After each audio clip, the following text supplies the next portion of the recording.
સુરેન્દ્રનગરના ડોળિયા ગામમાં લૂંટ અને હુમલાના આરોપીઓ પકડાયા છે। 12 વર્ષ પહેલાની બોલાચાલીમાં અદાવત રાખીને હુમલો કરવામાં આવ્યો હતો।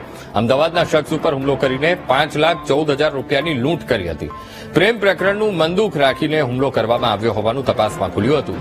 આ ઘટનામાં કુલ 7 લોકો સામે ફરિયાદ થઈ હતી, જેમાંથી 4 આરોપી પકડાયા છે, જ્યારે હજુ 3 આરોપી પોલીસ પકડથી દૂર છે।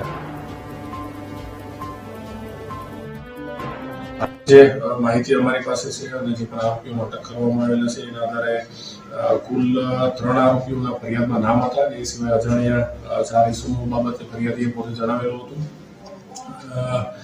જેમાં વેરશીભાઈ શામળાભાઈ તરકટા, ગોપાલભાઈ વેરશીભાઈ તરકટા, રણછોડભાઈ શામળાભાઈ તરકટા અને અન્ય 4 વ્યક્તિઓ। આમના વિરુદ્ધ એમને જે છે બીએનએસની કલમ 311, 310, 324, 61, 352, 351 અને જીબી એક્ટની 135 કલમ મુજબની ફરિયાદ એમણે આપેલી હતી। આ ફરિયાદને ધ્યાને લઈ અને હાલ જે છે ફરિયાદના 3 અને એ સિવાયના એક અન્ય આરોપી, આવી રીતે કુલ 4 આરોપીઓની અટક જે છે સાયલા પોલીસ સ્ટેશન દ્વારા કરવામાં આવી છે। અને બીજા પણ કોઈ આરોપીઓમાં સંડોવાયેલા છે કે કેમ, અથવા તો બીજા કોઈ પણ આમાં કોઈ મદદગારી કરી છે કે કેમ, એ બાબતે તપાસ ચાલુ છે અને પ્રયત્ન કરીએ છીએ કે વહેલી તકે જો કોઈ બીજું પણ આરોપી નીકળે છે તો એને પકડી શકાય।